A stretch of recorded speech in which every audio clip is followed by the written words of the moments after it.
opened up the skies with your loving eyes.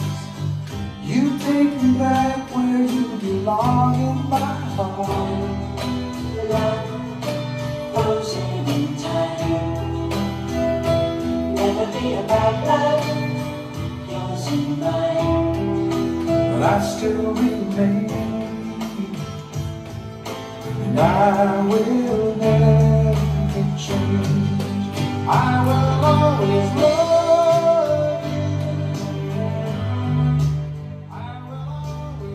Kenny Rogers, no? Fun fact, no? Yung nagbaback up nun, Bee Gees. Kinompose ng Bee Gees yan para kay Kenny Rogers. Kaya sila yung nagbaback up dyan. Unbox muna tayo. Okay guys, no? Ito, no? I got this from Douglas.it, no? Parang Lazada nila pagdating sa mga, anong tawag dyan? Cosmetics, no? Pabango, no? Dior Homme. May hina ang audio di bale, nakadikit naman yung bibig ko, no? So magre-review tayo sa bathroom pa rin. The super hype Dior Homme Intense. Okay? Ang maganda nito kasi nakuha ko to mismo sa Europe, no? In particular sa Italy. 100 ml ito, no? Nakuha ko to, may sale. Okay? Buksan natin guys, ha? Sige. Isin natin dito sa taas ang sticker niya. Na lang. Huwag may natin gamitin ito. Letter opener natin.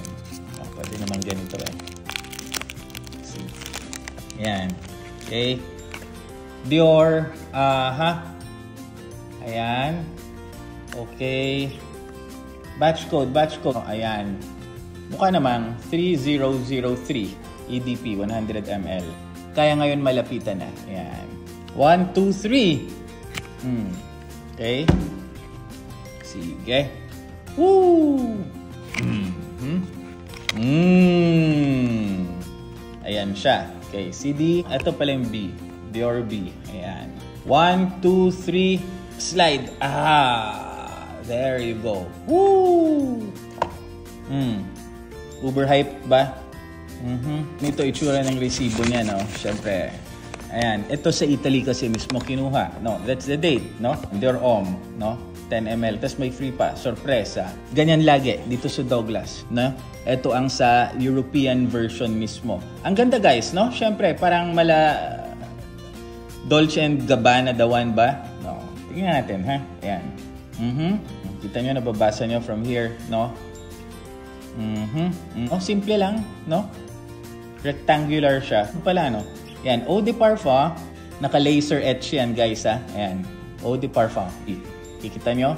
Ayan ang batch code. EC03 ba o 3003? Whatever, hanapin nyo na lang guys ha. Yan ang batch code ko. 1, 2, 3. That's it. Ang simple lang, no? Simple lang. Ayan yung Dior B. Kikita nyo? Ayan, parang yung sa Sauvage natin before. Ayan siya. That is the Dior B. Ayan pala yung atomizer niya, no? Grayish na puti. Ayan yung Dior B sa taas. 1, 2, 3. Wala. Ayan, ha? Todong nakadepress na yan. Okay? Yan, ha? Akyat ko. Kasi humihigop. Bago. Okay. Pangalawa. 1, 2, 3. Ayun, meron na. 1, 2. Dito sa kanan. Woo! Sige. 1, 2. Ay, shit. Dior Homme Intense, the newest version, no? 2023, no? Magulo sila eh. Kilatisin natin, guys. Nako, manunod sana ako ng Gilas ngayon eh. Kaya mahal ang tickets, no? May nagbebenta, tig 1,000 yata. Pero pinakataas na. Wala ka makikita. Ganyan na lang ang players. Kung gusto nyo ng review nito, no? I-forward nyo na lang, ha? Kwentuhan muna tayo guys. Dito tayo ha. Kasi wala pa rin tayong mic. Wala pa rin tayong microphone guys eh. Pero promise, yung next episode natin may microphone na. No? Guys, may nagtanong sa akin, Kuya dito, bakit hindi mo naman sinusuporta ng Philippine Women's Volleyball Team? Guys, sa mga hindi nakakilala kay Gentis, ipipin ko sa comments. No? Hintayin niyo sa comment, pagpipin ako para makilala ninyo. Volleyball, fan pa rin naman ako ng volleyball natin. Kaya natatandaan ko, mga 2015 ata to, nanonood ako. Broadcast siya live sa TV. Star player natin, hindi ko na sasabihin yung pangalan. Sabihin natin kunwari, Ana ang pangalan ng star player na yan. Medyo natatalo sila sa game na yun, no? Sa volleyball, di ba, lagi may huddle yan. No? Mag-huddle sila. Huddle talaga, no? Parang yakap-yakap. Uy, ganito gawin mo. Natatalo sila. Nag-ahabol. Superstar natin ito, Fan pa rin naman ako, No? Hindi lang yung current roster, hindi ko gusto, no? Philippine team pa ba siya? Yata. O binangko. Ganyan. Sabi ba naman ni Ana, habang nasa huddle, girls, ano ba yan? Tulungan niyo naman si Ana. Hindi ito kaya ni Ana mag-isa. Hindi ito team lang ni Ana. Coach, nagpantigateng ako. Seryoso. She's talking about herself. No? Worse, she's referring to herself in the third person. Hindi ito kaya ni Ana. Tulungan niyo si Ana. No? Mas maganda pa siguro. Hindi ko ito kaya. No? Girls, hindi ko talaga ito kaya. Tulungan niyo ako. Third person, di ba? First person, ako. Di ba? Second person, ikaw. No, third person, siya. Si Kuya Ditz, ganito. Oh, si Ana, ganyan. Parang pag-usapan ko ako, okay, hindi yan gusto ni Kuya Ditz, no? Lagi naman ako ganyan, di ba? Approved kay Kuya Ditz, no? Third person yan. But mine is a satire, no? Satirical yung akin. Di ba? Ito seryoso talaga. Hindi to kaya ni Ana mag-isa. Grabe. Turn off ako. Hindi na ako na yun.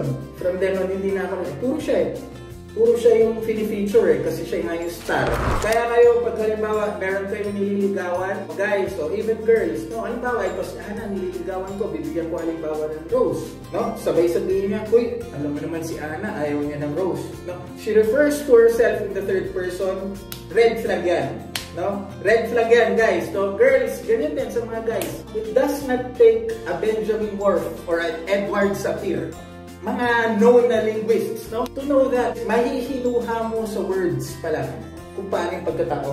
So if someone talks to you like that, no, refers to him or herself in the third person, that's the height of entitlement, no? Titulado, no? In this case, napaka-titulada ng player na yan.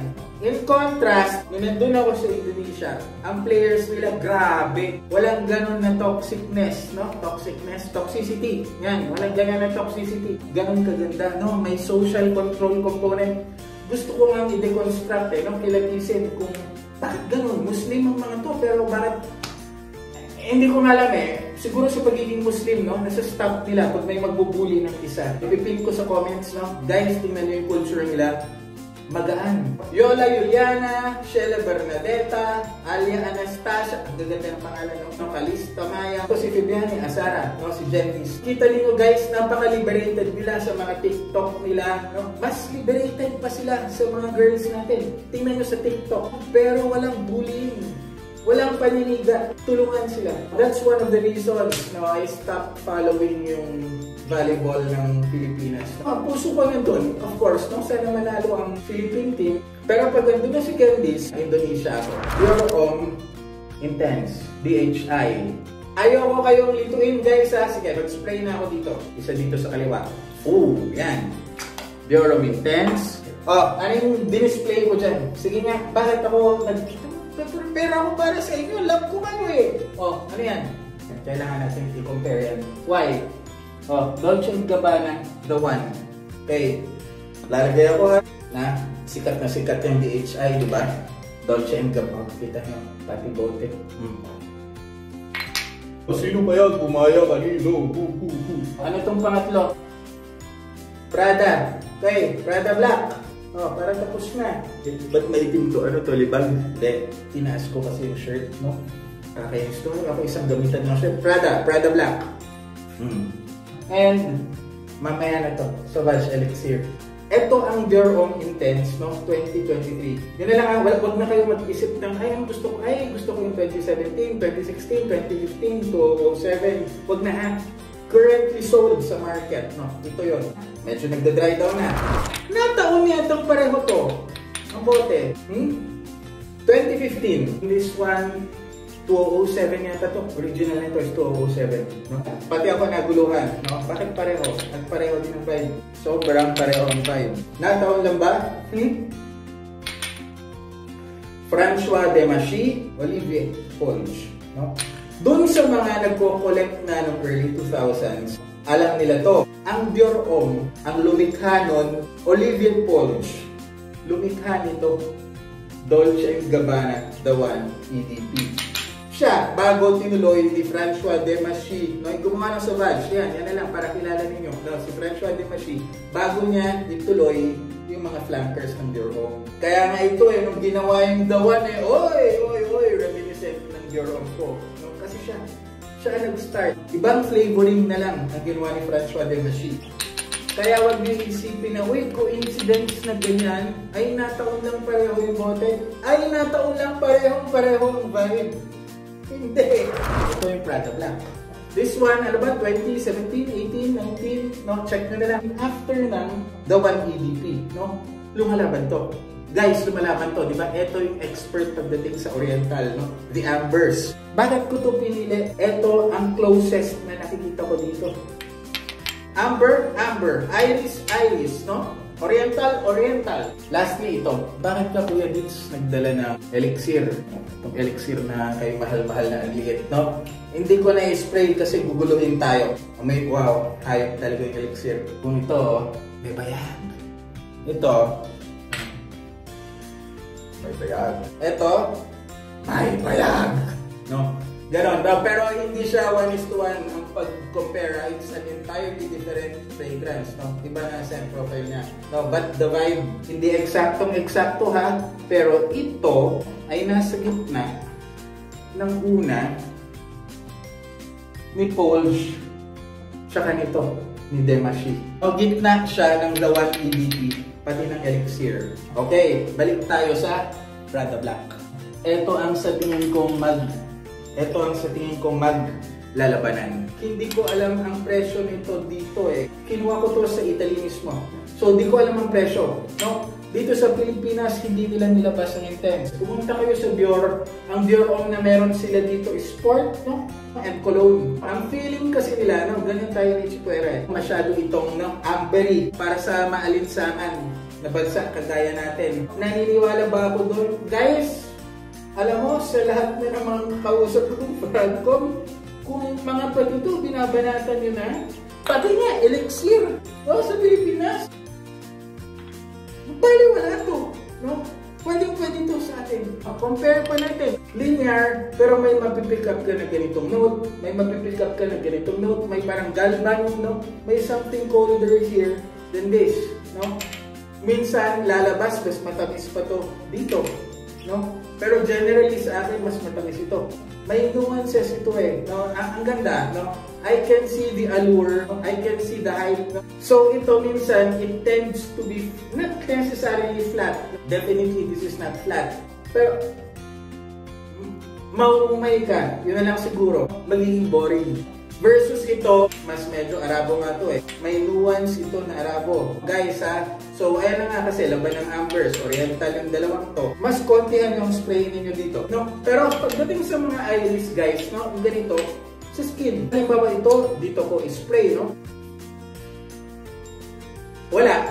Parang ina-absorb lang ng hibla ng damit ko. Walang projection.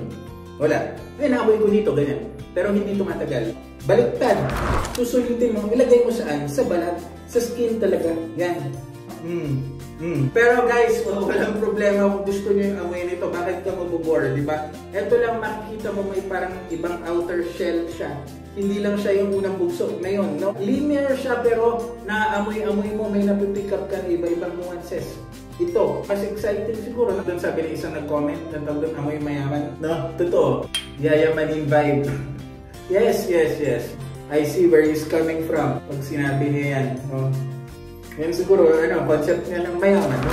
I-compare mo siya, halimbawa itong Dior Homme Intense dito ha, Elixir. Parehong Dior na, parehong gawa ni François Demachy. Anong pipiliin ko for everyday? Nakakasuya minsan to eh. No? Maamoy mo, wow! Malaang watch. Potent talaga. Sulit ka talaga dito. Sobrang sulit. No? Pero, Nakakasawa. Mas pipiliin ko to. Mas naboboringan ako dito kesa dito. Ito, mas gagamitin ko to na signature scent. Yan, Dior Intense, no? Guys, announcement. Sa end ng month, magpo-post ako ng isa pa. I'll try, no? Kasi sabi ko sa inyo, di ba gusto ko bumawi. Estudyante ko to sa Sunday school. Dati pa, no? Tagal na. Kandong-kandong ko pa siya sa Sunday school palagi. No? Kumakanta kami ng Jesus loves me, this ano. 15 years ago. Kandong-kandong ko pa siya. No? Ay, inisip ko, kayo, baka pwede akong magdala ng pabango, no? Tapos i-rank niya, ano yung gusto niya. Magdala siguro ako ng 5, no? Or 7. Ito, isasama natin, no? Tingnan natin kung magustuhan ni Baby Isay. Baby pa yung dati. Ayan, para at least magkaroon kayo ng what? Perspective from a lady. Ito si Kuya dito nagsasabing, basta na sa budget, let's review it. Love me, hate me, lakas na. But never forget me, subscribe.